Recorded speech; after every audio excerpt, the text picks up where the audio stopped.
En plus, génial. Laissez-moi vous raconter une histoire, la mienne. Alors par où commencer? Ah oui, j'ai commencé avec un bac pro électronique, fanat d'informatique et d'objets les plus geeks. Enfin, vous voyez l'idée. Les stages, j'en ai fait, ferme aquacole, entreprise d'informatique, multinationale, en ingénierie pétrolière. Bref, pas mal quoi. J'ai eu ce bac pro avec mention.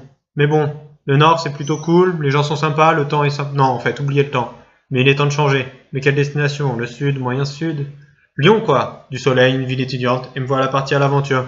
Pourquoi pas faire du droit? Belle perspective de carrière. Mais la vie est faite de rencontres, c'est ici que j'ai fait la connaissance d'une association étudiante et de la vie d'étudiant.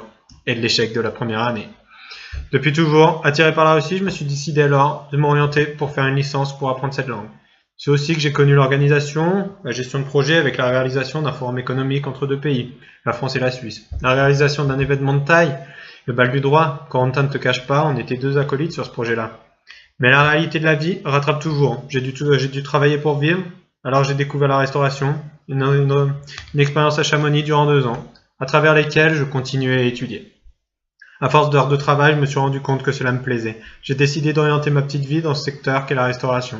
Et voici là que j'arrive à l'Institut Paul Bocuse. Waouh, quel monde impressionnant. J'ai même eu la chance de travailler dans un palace qui n'a fait que confirmer ma volonté de vouloir travailler dans le monde de l'hôtel et la restauration. Waouh, il est déjà cette heure-là? Je passe à la suite maintenant. Hey, vous me voyez toujours? Bon, il est temps que je vous parle de moi. Enfin, de mon monde entrepreneur. Enfin, vous avez compris quoi. Dans la vie, faut pas avoir peur de s'aventurer dans les sentiers inconnus. C'est ici que fait la beauté de c'est ce qui fait la beauté de l'entreprendre. Aller de l'avant, réfléchir, construire. La vie, quoi. Je ne suis pas sûr que vous l'ayez remarqué, mais je suis comme un aventurier de l'extrême. Je franchis des caps et je gravis des pics. Rien ne me fait peur. Je m'explique. Imaginez-vous à la découverte d'un nouveau continent. Vous aurez besoin de monde autour de vous. Négociez avec les habitants. Comprenez les banquiers. Et pour vous aider à construire petit à petit votre village, une ville avec une bonne croissance, et pour être sûr qu'elle va tenir sur le long terme. Mais une fois que vous avez ce village, vous aurez peut-être envie de construire votre petite maison, votre famille. Alors vous aurez toute la possibilité et la liberté financière pour le faire selon vos souhaits. Votre expérience pourra vous aider à savoir qu'il faut mettre un toit sur votre maison. Pour ma part, je pense pouvoir vous dire que je vais me développer dans un profil cap pour ensuite m'orienter PIC. Hey, mais attendez, il faut que je vous dise ce que j'ai prévu par la suite aussi.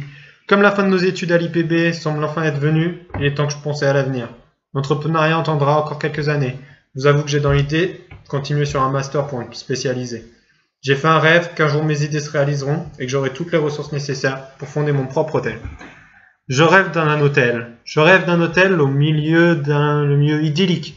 Je me vois directeur général, à tout faire pour développer mon entreprise et mes employés, qu'on se sente chez moi comme nulle part ailleurs. Oula, il se fait tard les amis, je dois vous laisser. Je crois qu'un collègue est impatient de présenter sa vidéo. À tout de suite.